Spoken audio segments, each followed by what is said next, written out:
ஓம் மங்களேஷாய வித்மகே சண்டிகா பிரியாய தீமகி தன்னோ சம்ஹார பைரவ பிரச்சோதயாது. உலகெங்கும் இருக்கும் நெக்ஸ்ட் ஜென் ஆஸ்ட்ரோ நேயர்கள் அனைவருக்கும் ஆஸ்ட்ரோ பூர்ணாவின் அன்பார்ந்த வணக்கங்கள். இன்னைக்கு நாம பார்க்கக்கூடிய சிறப்பு பதிவு ஜூலை மாத பலன்கள். இந்த ஜூலை மாத பலன்கள் அப்படின்னு பார்க்கும்போது மாத கிரகங்களின் கோச்சார நிலவரங்கள் அப்படின்றதுதான் நம்ம முதல்ல பார்க்கணும். மாத கிரகங்களாகப்பட்ட அந்த சூரியனாகப்பட்டவர் மிதுன ராசியில இருக்கிறார்.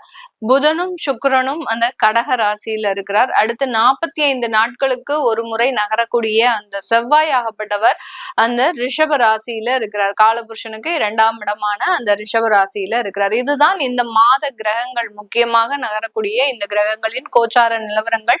இந்த மாதத்துல இருக்கக்கூடிய கோச்சார கிரகங்களின் பெயர்ச்சிகள் அப்படின்னு பார்க்கும்போது 5ஆம் தேதி ஜூலை மாதம் அந்த சுக்கிரன் ஆகப்பட்டவர் கடக ராசியிலிருந்து சிம்ம ராசிக்கு கேதுவோட பெயர்ச்சியாகி செல்ல போகிறார். கேதுவோட கிரக சேர்க்கை பெற்று, அதாவது கேதுவும் சுக்கிரனும் சேர்ந்து செயல்படக்கூடிய ஒரு மாதமாக தான் இந்த மாதம் இருக்க போது. அடுத்து பாத்தீங்கன்னா 7ஆம் தேதி ஜூலை மாதம் புதனாகப்பட்டவர் அதிசார நிவர்த்தி அடைகிறார். அதாவது ரொம்ப ஃபாஸ்ட் மூவ்மெண்டா அந்த கடகராசிக்கு வந்திருக்கிறாரு. அடுத்து பாத்தீங்கன்னா 7ஆம் தேதி மீண்டும் தன்னுடைய ஆட்சி வீடான அந்த மிதுன ராசிக்கு பெயர்ச்சி ஆகிறார். இதுதான் இந்த மாதத்துல அந்த புதனாகப்பட்டவர் அதிசார நிவர்த்தி அடைந்து இந்த மாதம் முழுவதுமே தன்னுடைய சொந்த வீடான அந்த மிதுன ராசியில இருக்க போறார். அடுத்து மாத கிரகமான, அதாவது கிரகங்களுக்கெல்லாம் தலைவன் அப்படின்னு சொல்லக்கூடிய அந்த சூரியனாகப்பட்டவர் மிதுன ராசியிலிருந்து கடக ராசிக்கு, அதாவது 17ஆம் தேதி ஜூலை மாதம் பெயர்ச்சியாகி இருக்கிறார். இதுதான் இந்த மாதத்துல அந்த மாத கிரகங்களின் நிலவரங்கள்.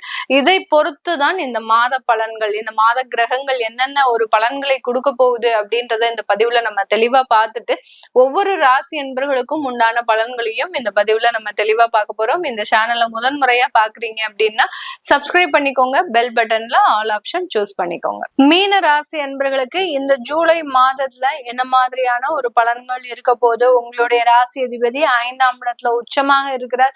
உங்களுடைய 2ஆம் வீட்டு குடும்பஸ்தானாதிபதி, அடுத்து பாத்தீங்கன்னா பாக்கிய ஸ்தானாதிபதி அப்படின்னு சொல்லக்கூடிய செவ்வாய் 3ஆம் இடத்துல இருக்கிறார். அதனால சில விஷயங்கள்ல முயற்சி எடுத்து அதை சாதனைகளாக மாற்றக்கூடிய ஒரு நேரமாக தான் இந்த மீனராசி என்பர்களுக்கு இருக்கு. இந்த மீனராசி என்பர்களுக்கு இயற்கையாகவே சொல்ல வேண்டாம், எல்லா இடத்துலயும் சோதனைகளை சாதனைகளாக மாற்றக்கூடிய ஒரே ஒரு திறமை இந்த 12 ராசியில இந்த மீனராசி என்பர்களுக்கு தான் இருக்கும். நிறைய பேசுவாங்க, நிறைய இடத்துல லெக்சர் கொடுப்பாங்க. ஆனா தன்னுடைய வேலையில கண்ணும் கருத்துமாக இருக்கக்கூடியவர்கள் இந்த மீனராசி என்பர்கள். இந்த மீனராசி என்பர்களுக்கு இது ஒரு மாற்றத்தை கொடுக்கக்கூடிய ஒரு மாதமாக தான் இருக்க போது. ஒரு சமுதாயத்துல ஒரு அந்தஸ்தை கொடுக்கக்கூடிய ஒரு மாதமாக தான் இருக்கும். ஏன்னா பாக்யஸ்தானம், அடுத்து குடும்பஸ்தானம், தனஸ்தானத்திற்கு உண்டான அதிபதி 3ஆம் இடத்துல இருக்கிறார். 3ஆம் இடம்ன்றது தைரிய வீரிய ஸ்தானம். அதுல செவ்வாய் இருக்கிறது மிக முக்கியமான ஒரு அமைப்பு. அதாவது ஒரு நல்ல ஒரு மாற்றத்தை கொடுக்கக்கூடிய ஒரு அமைப்பு, அற்புதமான ஒரு செயல்களை கொடுக்கக்கூடிய ஒரு அமைப்பாக தான் இருக்க போகுது. அந்த ஸ்தானம் அப்படின்றது இந்த மீனராசி என்பவர்களுக்கு இப்ப கிடைச்சிருக்கு. அதனால நீங்க இந்த மாதத்துல ஒரு உயர்ந்த அந்தஸ்தை பெறக்கூடிய ஒரு நேரமாக தான் இருக்கும். இதனால் வரைக்கும் தொழில்ல மிகப்பெரிய பின்னடைவுலையும் பின்னடைவு. நான் எவ்வளவோ தொழில் செஞ்சுட்டு இருந்தேன், இன்னைக்கு ஒண்ணுமே இல்லாம இருக்கிறேன் அப்படின்னு சொல்லக்கூடிய இந்த மீனராசி என்பவர்கள் அதையெல்லாம் நம்ம மீட்டெடுக்க முடியுமா அப்படின்னு கனவுல கூட நினைச்சு பார்த்திருக்க மாட்டீங்க. அந்த மாதிரியான ஒரு நிவர்த்தி அப்படின்றது இந்த ஜூலை மாதத்துல இந்த மீன ராசி என்பவர்களுக்கு முழுமையாக கிடைக்கக்கூடிய ஒரு நேரம். சில பேருக்கு கமிஷன் உத்தியோகத்துல எல்லாம் பெரிய அளவுக்கு நம்பிக்கையே கிடையாது. நம்மளால கமிஷன் உத்தியோகம் செஞ்சு நம்ம அதை எப்படி வருமானத்திற்கு யூஸ் பண்ண முடியும், மாத வருமானத்திற்கோ இல்ல குழந்தைகளினுடைய தேவைகளுக்கோ இல்ல குடும்பத்தினுடைய தேவைகளுக்கோ எப்படி பத்தும் அப்படின்றதுலாம் ஒரு அசால்ட்டான சில விஷயத்துல எல்லாம் இந்த மாதத்துல கமிஷன் வருமானம் அப்படின்றது இரட்டிப்பாக ஆகுவதற்குண்டான ஒரு நேரமாக இருக்கும். உங்களுக்கே ஒரு மாற்றத்தை நீங்க உணர்றதுக்கு உண்டான ஒரு நேரம். நம்மளா இவ்வளவு சம்பாதிக்கிறோம் அப்படின்ற மாதிரியான ஒரு அற்புதமான ஒரு செயல்களை சந்திக்கிறதுக்கு உண்டான ஒரு நேரமாக தான் இந்த மீனராசி என்பவர்களுக்கு இருக்க போகுது.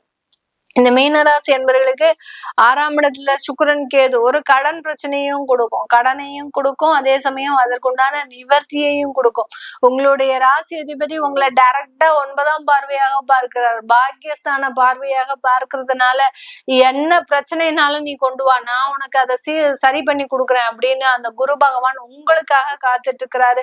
ஒரு தெய்வ அனுகிரகம் அப்படின்றது இந்த மீனராசி என்பவர்களுக்கு முழுமையாக இருக்கக்கூடிய ஒரு நேரமாக இருக்கு. அதனால இது எல்லாமே இந்த மீனராசி என்பவர்களுக்கு இந்த ஜூலை மாதத்துல நடக்க போகுது. நிறைய பேருக்கு வேலை இல்லாம தவிச்சிட்டு இருக்கிறோம் மேடம், நீங்க என்னமா இவ்வளவு அசால்ட்டா சொல்லிட்டு இருக்கிறீங்க அப்படின்னா, கண்டிப்பாக இந்த ஜூலை மாதத்துல 7ஆம் தேதியில இருந்தே பாத்தீங்கன்னா வேலை வாய்ப்புகள் அப்படின்றது முழுமையாக கிடைக்க போகுது. வேலையே கிடைக்காது அப்படின்னு நினைச்சவங்க கூட இந்த மாதத்துல இருந்து வேலை வாய்ப்புகளை உருவாக்கி கொள்ளக்கூடிய ஒரு நேரமாக இருக்கும். பெண்கள் சுய தொழில் ஆரம்பிக்கிறதுக்கு உண்டான ஒரு நேரம். கடனுடனே வாங்கியாவது ஏதாவது ஒரு தொழில் பண்ணிடணும் அப்படின்னு அந்த மாதிரியான சில முயற்சிகள்ல ஈடுபடக்கூடிய ஒரு நேரமாக தான் இந்த மீன ராசி என்பவர்களுக்கு இருக்க போகுது. கணவன் மனைவி பிரச்சனைகள் முழுமையாக தீரப்போகுது. இது வரைக்கும் என்ன பிரச்சனை இருந்தாலும் சரி, விவாகரத்து வரைக்கும் அந்த பிரச்சனைகள் போனாலும் அதற்குள்ள ஒரு உடன்பாடு, ஒரு சமாதானம் ஏற்பட்டு நமக்குள்ள நம்மளே பேசி தீர்த்துக்கலாம். இதை வெளியில ஒரு வெளிப்படையாக கொண்டு போக வேண்டாம் அப்படின்னு இந்த கணவன் மனைவி பிரச்சனை பாத்தீங்கன்னா அப்படியே பல்ட்டி அடிக்கக்கூடிய அளவுக்கு ஒரு ஒண்ணுமே இல்லை அப்படின்ற மாதிரியாக இருக்கக்கூடிய ஒரு நேரமாக தான் இந்த மீன ராசி என்பவர்களுக்கு இருக்க போது. நிறைய பேருக்கு 2வது திருமணம், ஏன்னா கடந்த 2 வருஷத்துக்கு முன்னாடி இந்த மீனராசி என்பவர்கள் படாத பாடுபட்டிருப்பாங்க. இந்த ஜென்ம சனி எல்லாம் ஒண்ணுமே இல்லை மேடம், எனக்கு 2 வருடத்திற்கு முன்னாடி ஏற்பட்ட பாதிப்பு பாத்தீங்கன்னா யாராலையும் அந்த அளவுக்கு பெற்றிருக்க முடியாது. அந்த அளவுக்கு இருந்த இந்த மீனராசி என்பவர்களுக்கு இந்த காலகட்டம் அதற்குண்டான நிவர்த்திகள் அப்படின்றது முழுமையாக கிடைக்கக்கூடிய ஒரு நேரமாக தான் இருக்கும். மீனராசி என்பவர்களுக்கு இந்த வெளிநாடு சம்பந்தப்பட்ட வாய்ப்புகள் கூடி வரக்கூடிய ஒரு நேரமாக இருக்கும். வெளிநாட்டுல இருக்கக்கூடிய நபர்களுக்கும் அவர்களுக்கு இருக்கக்கூடிய பொருளாதார நெருக்கடிகள், அடுத்து குடும்பம் ரீதியான சில நெருக்கடிகள், இது எல்லாமே தீர்றதுக்கு உண்டான ஒரு நேரம். இது வரைக்கும் பிரிவுகள்ல இருந்த குடும்பங்கள் கூட மீண்டும் சேர்வதற்குண்டான ஒரு முழு அமைப்பை இந்த மீனராசி என்பவர்கள் இந்த ஜூலை மாதத்துல இருந்து பெறக்கூடிய ஒரு அமைப்பாக தான் இருக்க போது. அரசாங்க உத்தியோகத்துல இருக்கக்கூடியவர்களுக்கு நிறைய வளர்ச்சிகள், அடுத்து பாத்தீங்கன்னா உயர்கல்வி படிக்கணும் அப்படின்னு நினைக்கிறவங்களுக்கு அதற்குண்டான ஒரு வாய்ப்புகளும் தேடி வரக்கூடிய ஒரு நேரமாக இருக்க போது. இதனால் வரைக்கும் உயர்கல்வியை பத்தியே நினைக்காதவர்கள் கூட இந்த மாதத்துல இருந்து அதற்குண்டான சில முயற்சிகளை செய்யக்கூடிய ஒரு நேரமாக தான் இந்த மீன ராசி என்பவர்களுக்கு இருக்க போது. இது எல்லாமே நம்ம கோச்சார நிலவரப்படி பலன்களை கணிச்சு சொல்லியிருக்கிறோம். உங்களுடைய சுய ஜாதக திசாபுத்தி பலன்களை பார்க்கணும் விருப்பப்படுறவங்க கீழே இருக்கிற நம்பருக்கு வாட்ஸ்அப்ல அப்பாயின்மெண்ட் வாங்கிக்கிட்டு நீங்க கன்சல்ட் பண்ணிக்கலாம். உங்களுடைய குழந்தைகளுக்கு ஜாதகம் எழுதணும், நியூமராலஜி படி பெயர் வைக்கணும்னு நினைக்கிறவங்களும் கீழே இருக்கிற நம்பருக்கு வாட்ஸ்அப்ல மெசேஜ் அனுப்புங்க. அதற்குண்டான விவரங்கள் தெரிய வரும்.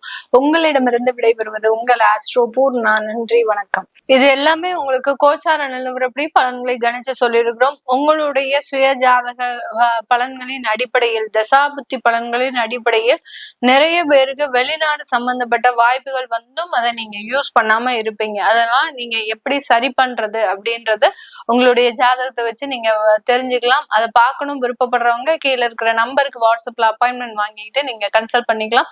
உங்களுடைய குழந்தைகளுக்கு ஜாதகம் எழுதணும், நியூமராலஜி படி பெயர் வைக்கணும்னு நினைக்கிறவங்களும் கீழே இருக்கிற நம்பருக்கு வாட்ஸ்அப்ல மெசேஜ் அனுப்புங்க. அதற்குண்டான விவரங்கள் தெரிய வரும். உங்களிடமிருந்து விடைபெறுவது உங்கள் ஆஸ்ட்ரோ பூர்ணா. நன்றி, வணக்கம்.